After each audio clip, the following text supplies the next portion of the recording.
The phone call that changed everything came at 6:47 a.m. on a Friday. Colonel James Murphy from the Pentagon Procurement Office, and his voice had that tone you never want to hear from a government official.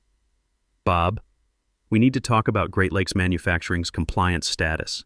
We received notification yesterday that you're no longer the certified liaison for classified projects, but we haven't received the required 120-day advance notice."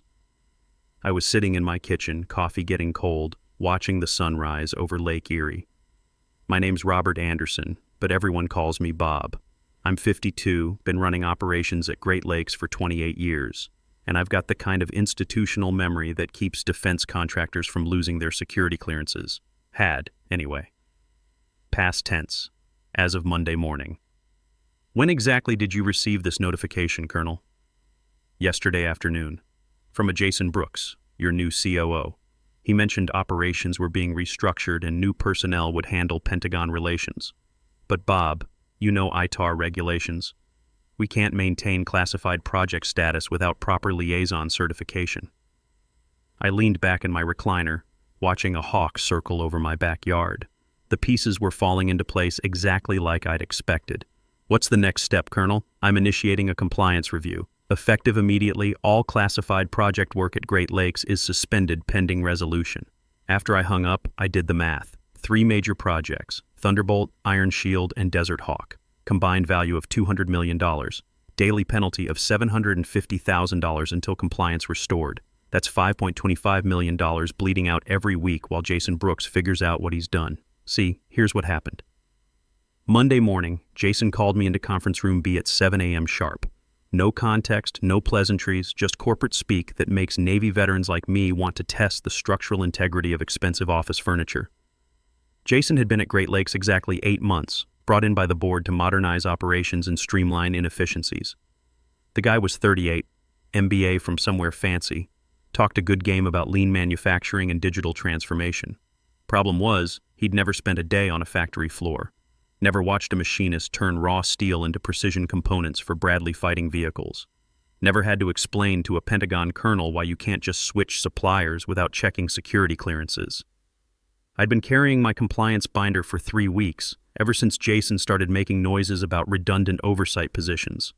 Thick leather thing that makes airport security nervous, stuffed with every ITAR regulation, every DoD compliance requirement I'd memorized over nearly 3 decades.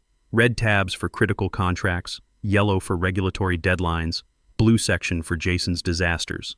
The conference room smelled like fear and Harvey Goldman's expensive cologne when I walked in. Harvey's our CEO, been here since the Clinton administration. Usually shows up fashionably late to his own board meetings, but there he was at 7 a.m., already reaching for the antacids. Jason sat at the head of the table like he owned the place. Patricia Wells from Corporate Relations perched beside him, clipboard ready, looking like she'd rather be anywhere else. "Bob, thanks for joining us." Jason started with that fake-friendly consultant tone. "We're implementing some organizational changes. The board feels it's time for fresh perspectives in manufacturing oversight. Fresh perspectives in defense contracting, where the Pentagon prefers continuity over creativity and requires background checks that take longer than most college degrees. We're offering you early retirement," Patricia said, sliding a folder across the table. "Generous terms, full pension, health benefits through 65. I didn't touch the folder. "You're firing me." "We prefer transition opportunity," Jason replied. "Your service has been valuable, but we need to adapt to changing market conditions." Changing market conditions. Our backlog was booked solid through 2027. We'd beaten every delivery deadline for 18 consecutive months. Employee safety was at an all-time high. Pentagon quality ratings spotless. The only thing needing change was Jason's understanding of how defense contracts actually work. "When does this take effect?" "Immediately. We'll handle client notifications and ensure smooth handover to your replacement." That's when I knew he hadn't read the contracts. Any of them. The man was about to fire the certified liaison for $200 million worth of active Defense Department projects without checking what that meant for the company's legal obligations. I signed the retirement papers without argument. Jason looked like he'd conquered Mount Everest with a spreadsheet. Harvey looked like he needed stronger antacids. "I'll clean out my office," I said, tucking my binder under my arm. "Actually," Jason said, eyeing the binder, "company documentation stays here for the transition team." I smiled. Not a friendly smile. Personal notes and reference materials I've collected over the years. Nothing proprietary. What I didn't mention was the file I'd slipped in that morning. My updated compliance certification listing me as sole certified liaison for projects Thunderbolt, Iron Shield, and Desert Hawk. The projects representing 78% of our current revenue. I walked past Tommy Rodriguez in the break room. 20-year plant supervisor, good man, family guy. Word travels fast in manufacturing. I gave him a small nod and kept walking. Past the quality control stations testing every component to tolerances measured in thousandths of an inch. Past CNC machines running 24/7 producing precision parts for America's military. Past the wall of photos showing our products in action overseas. Now, Friday afternoon, sitting in my kitchen with Colonel Murphy's words echoing in my head, I understood the beautiful simplicity of what was about to happen. Jason had just triggered the compliance clause I'd written after his predecessor tried similar nonsense back in 2019. The clause was buried in Section 12, subsection C of our main Pentagon contract. Any change in certified personnel responsible for classified project oversight required 120 days written notice and Pentagon approval. Failure to comply triggered automatic contract suspension and penalties of $750,000 per day until compliance restored. My phone was already ringing. Harvey Goldman, CEO, panic in his voice. "Bob, we need to talk. Bob, we need to talk. Emergency board meeting tomorrow morning." Harvey's voice shook like he'd been drinking coffee for 18 straight hours. It was 11:47 p.m. Friday night, and our CEO was calling my personal cell phone. "I'm retired, Harvey. Remember? The Pentagon suspended our contracts, all of them. They're talking about full compliance review, possible security clearance revocation. Bob, we're looking at bankruptcy." I walked to my kitchen window looking out at the dark lake. What did Jason tell them? He called Colonel Murphy Thursday to inform him about operational changes. Didn't mention certification requirements or advance notice. The colonel shut us down immediately. "How much is it costing you?" $750,000 a day in penalties, plus we can't deliver on scheduled orders. The board's in full panic. 3 members already called for Jason's resignation. I poured myself a bourbon. "What do you need from me, Harvey? Come back. Whatever it takes. Name your terms. I'm not interested in coming back as Operations VP, Harvey. Those days are over." Then what would it take? I thought about Tommy Rodriguez and his pension. About the machinists and engineers who'd been building military equipment when Jason Brooks was figuring out multiplication tables. About the responsibility that comes with keeping America's military supplied with tools they need to stay safe. Chief Manufacturing Officer, direct report to the board, not to Jason, full authority over all defense contracts and Pentagon relations, and Jason's gone by Monday morning. Long silence. The board will need to vote. Then you better call a meeting. Saturday morning, 8 a.m. Sharp. Emergency board session in Harvey's corner office. I arrived in my best suit, carrying my binder and a folder marked Pentagon Compliance Requirements, Confidential. 5 board members, Harvey and nervous attorney Alan Peterson, clearly dragged away from weekend golf. Jason wasn't invited. "Gentlemen," I began, setting materials on the conference table. "We have a problem costing this company approximately $5.25 million per week until it's resolved." I opened my binder to the blue section and pulled out compliance documentation. These are Pentagon certification requirements for classified defense contracts. This is my current certification status. And this is the 120-day advance notice requirement violated when I was terminated without proper Pentagon approval. Alan Peterson leaned forward, reading the documents. His face went pale. "Bob, this clause about personnel changes, it's ironclad. Pentagon can legally suspend all classified work until compliance is restored." Board member Gerald Walsh, retired general himself, nodded grimly. "How long for recertification? For someone new?" 6 to 8 months, assuming they pass background check and security clearance review. For me, I can have Colonel Murphy on the phone Monday morning. "What are your terms?" asked Board Chairman Richard Hayes. I slid a single sheet across the table. Chief Manufacturing Officer reporting directly to this board. Full authority over all defense contract operations. Salary commensurate with preventing the company from losing $200 million in active contracts. Hayes read it, passed it to other members. No discussion needed. They'd done the math. "Unanimously approved," Hayes announced. "Alan, draw up paperwork. Bob, when can you start?" "Monday morning, but first we discuss Jason's transition." Already handled, Harvey said quietly. Security escorted him out an hour ago. Patricia Wells is processing his paperwork. I nodded. No satisfaction, no gloating, just business. I'll need to review all operational changes he implemented. Some supplier modifications may have created additional compliance issues. Whatever you need, Hayes replied. The weekend passed quietly. I spent Saturday afternoon working on my 1967 Mustang, replacing the carburetor and thinking about simple machines that do exactly what you expect. Sunday, I called my Navy buddies, let them know I was going back to work. Monday morning, 5:30 a.m., I pulled into the plant parking lot and saw lights on in the main office. Good. Work to do. My new office was twice the size of my old one, windows overlooking the factory floor. Someone had moved my personal items, picture of my late wife Sarah, USS Enterprise reunion mug, the small flag Tommy's daughter made in 3rd grade, brass nameplate read Robert Anderson, Chief Manufacturing Officer, first call, Colonel Murphy. Colonel, this is Bob Anderson at Great Lakes Manufacturing, calling to confirm restoration of compliance for our classified projects. Bob, good to hear from you. We received board notification this weekend about your new position. Just need updated certification documents and we can lift the suspension.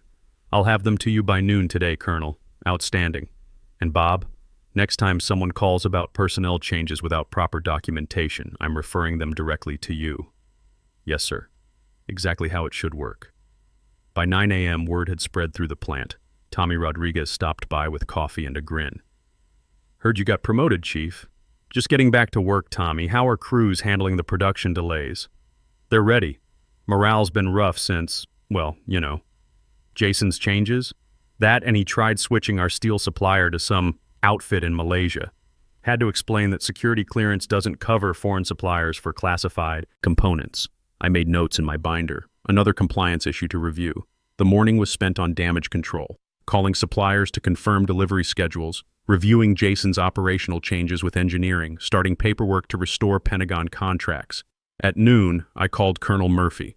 Colonel, certification documents are in your system. Received and approved, Bob. Contract suspension lifted effective immediately. Production can resume tomorrow morning. The fines had officially stopped ticking. Jason's 8-month efficiency improvement had lasted exactly 4 days and cost Great Lakes approximately $3 million in penalties alone. But we weren't done yet.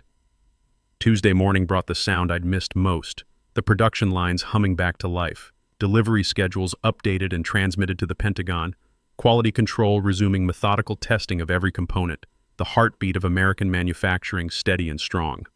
I spent the morning reviewing Jason's operational changes, and what I found made my blood pressure spike. 3 potential compliance violations, 2 safety shortcuts that could have killed someone, and 1 cost-cutting measure that would have voided our quality certifications entirely. All of it documented in my binder now, all of it being reversed. Back on schedule, Chief Tommy Rodriguez reported at noon, bringing production reports. Crews are happy to be working again. How's morale? Better. Word got around about what really happened. People respect that you had their backs. That afternoon, Alan Peterson from legal stopped by with a thick folder. Bob, I've reviewed Jason's employment termination. Clean, no legal issues. Patricia Wells submitted her resignation this morning, taking a position with a consulting firm in Detroit. Smart move on her part. What about the operational changes? All reversed as of this morning. We're back to your original supplier network, your quality control procedures, your safety protocols. The board authorized complete restoration of your operational framework. I opened my binder to the green section, successful resolutions, and made notes. Pentagon contracts secure, employees back to work, company reputation intact. But I wasn't finished documenting Jason's mess. Wednesday brought an unexpected visitor, Colonel Murphy himself, touring the facility, reviewing our quality control procedures, meeting with the engineering team. Professional, thorough, satisfied with what he saw. Bob, this is exactly the kind of operation we like to see, he told me as we finished the tour. Consistent leadership, institutional knowledge, commitment to excellence. The Pentagon values long-term relationships with contractors who understand our requirements. Thank you, Colonel. We take our responsibilities seriously here. It shows. I'll be recommending Great Lakes for consideration on some upcoming projects, significant contracts that require exactly this kind of operational stability, new projects, potential growth, more jobs for the local community, the kind of opportunities that come to companies with proven track records and leadership that understands the business. What kind of projects, Colonel? Can't discuss details yet, but we're talking about a potential $150 million contract over the next 3 years. Advanced components for next-generation armored vehicles. Requires the highest security clearances and absolute reliability. I did quick math. Current active contracts worth $200 million, plus potential $150 million new business. Total exposure of $350 million that Jason nearly destroyed with his efficiency initiatives. Thursday afternoon, Richard Hayes called a brief board meeting. 5 minutes, one agenda item. Bob, the board wants to formalize our appreciation for your handling of this situation. Effective immediately, your compensation package includes performance bonuses tied to contract renewals and new Pentagon business. We're also adding a clause to your employment agreement. Any future termination requires unanimous board approval and 90 days notice. I smiled. Appreciate the confidence, Richard. You've earned it. This company has learned valuable lessons about institutional knowledge and proper leadership. The week wasn't over yet. Thursday evening, I was reviewing supplier contracts when my phone rang. Tommy Rodriguez calling from the plant. Chief, we got a problem. That Malaysian steel supplier Jason contracted with? They just delivered a shipment. Quality control flagged it. Wrong grade steel. Certifications don't match specifications. I grabbed my keys. I'll be right there. 20 minutes later, I stood in our receiving dock looking at 2 tons of substandard steel that could have ended up in Bradley fighting vehicle armor plating. The kind of mistake that gets soldiers killed and companies blacklisted from defense work permanently. How much did we order from them? Jason signed a 6-month contract. This is just the first delivery. I called Alan Peterson at home. Alan, we need to cancel that Malaysian steel contract immediately. Quality violations, potential security issues. Already on it, Bob. Found the contract in Jason's files this afternoon. We're invoking the quality compliance clause, cancellation without penalty. Good. And Alan, run a complete audit of every supplier change Jason made. I want to know if there are other time bombs waiting to explode. Friday brought the audit results.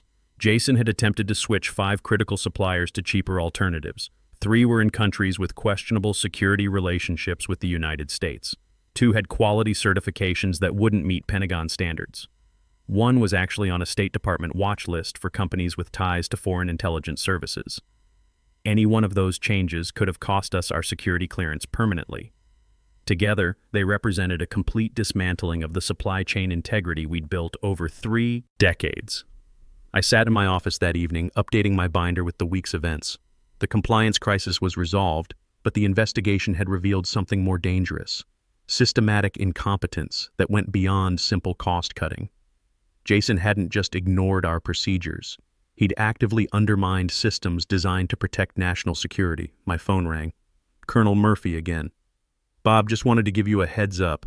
We're fast-tracking approval for those new projects I mentioned. The Pentagon is impressed with Great Lakes' stability and wants to expand our partnership. Final approval should come through next week. I leaned back in my chair, watching the sun set over Lake Erie through my office windows. We'll be ready, Colonel. I know you will. That's why we're calling you. After I hung up, I made one final entry in my binder. Date, time, outcome. The way I documented every major event for 28 years. But this entry was different. This wasn't just about solving a crisis or winning a contract. This was about proving that experience matters. That institutional knowledge has value. That competence trumps credentials every time. The building was quiet now except for the steady rhythm of night shift machinery. I closed my binder, turned off the lights, and headed for the parking lot. Tomorrow would bring new challenges, but tonight, I was exactly where I belonged. The following Monday brought news that made the whole ordeal worthwhile. Colonel Murphy called at 8:15 a.m., his voice carrying the kind of satisfaction that comes with bureaucratic victory. Bob, it's official. Pentagon approval came through this weekend. Great Lakes Manufacturing is awarded the Advanced Armor Components contract, $150 million over 3 years, with options for renewal. I set down my coffee mug, the USS Enterprise reunion one that had survived Jason's purge, and smiled. Thank you, Colonel. We won't let you down. I know you won't. Your response to the recent crisis demonstrated exactly the kind of leadership stability we require for classified projects. The contract details will be transmitted this afternoon. After hanging up, I did the final math. Jason's efficiency initiative had lasted exactly 4 business days and cost Great Lakes approximately $3 million in direct penalties. But his systematic dismantling of our supplier network, quality controls, and compliance procedures could have cost us everything: our security clearance, our reputation, our $200 million in active contracts, and now this new $150 million opportunity. Total exposure, $350 million. All of it saved by a compliance clause I'd written after dealing with Jason's predecessor back in 2019. I walked the factory floor that morning, stopping at each station to check on operations. The CNC machines hummed their precise rhythm, cutting components to tolerances measured in thousandths of an inch. Quality control inspectors tested every piece with the methodical care that keeps soldiers alive. The wall of photos showed our products in action overseas: Bradley fighting vehicles, Apache helicopters, M1 Abrams tanks, all carrying components built right here in Cleveland. Mr. Anderson? Kevin Torres, the young engineer who'd worried about his job, approached with a clipboard. I wanted to show you something. We've identified potential improvements to the armor plating process that could increase strength by 12% while reducing weight. How long have you been working on this? Since you came back, sir. The team's been motivated to prove what we can do with proper leadership. I reviewed his calculations, impressed by the engineering rigor. Submit this through proper channels. If it tests out, we'll present it to the Pentagon as a value-added enhancement. Yes, sir. Thank you for listening. That's what Jason never understood. You don't motivate engineers with buzzwords and efficiency metrics. You motivate them by respecting their expertise and giving them resources to excel. Tuesday afternoon brought the contract signing ceremony. Richard Hayes, the board chairman, insisted on a formal presentation. The conference room where Jason had fired me was transformed with American flags, Great Lakes banners, and a table full of legal documents that would keep us busy for the next 3 years. Bob, Hayes announced to the assembled board members, this contract represents the largest single award in Great Lakes history. Your leadership during the recent crisis not only saved the company, but positioned us for unprecedented growth. I thought about Tommy Rodriguez and his pension, now secure for the foreseeable future. About Kevin Torres and his innovative spirit, finally supported by management that understood engineering excellence. About the machinists and quality control inspectors whose decades of experience were valued again. Thank you, Richard. But this success belongs to everyone who kept working when things looked uncertain. The people on the factory floor who build precision components day after day. The engineers who never stop improving our processes. The supervisors who maintain safety and quality standards. Wednesday brought a surprise visitor. Patricia Wells, Jason's former corporate relations director, stopping by during her last week before moving to Detroit. Bob, I wanted to apologize personally. I knew Jason's decisions were questionable, but I didn't have the courage to speak up during that meeting. What would you have said, Patricia, that firing you violated every principle of institutional management? That defense contracting requires continuity and expertise? That boards hire consultants to think outside the box, but some boxes exist for good reasons? Lesson learned? Lesson learned. My new position is with a manufacturing consulting firm. I'm going to spend the next year learning what I should have known before giving HR advice to defense contractors. Smart woman. She'd figured out that credentials without knowledge are just expensive pieces of paper. Thursday evening, I sat in my office as the day shift ended and the night crew took over. My binder lay open on the desk, updated with new contracts, new procedures, new success stories. 28 years of experience, accumulated one lesson at a time, organized and preserved for future challenges. The phone rang one last time. Harvey Goldman, our CEO, calling to thank me personally. Bob, the board met in executive session this afternoon. We voted unanimously to name you Executive Vice President of Operations, effective immediately. Salary increase, stock options, and a seat on the Strategic Planning Committee.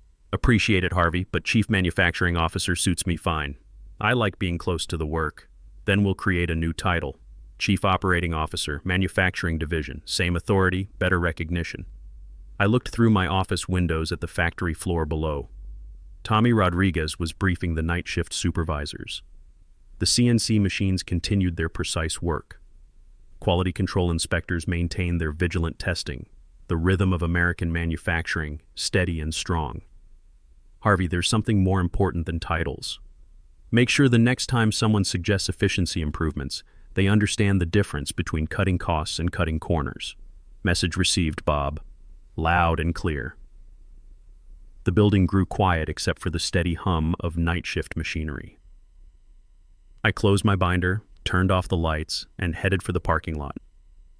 My pickup started on the first try, like it had every day for the past 12 years.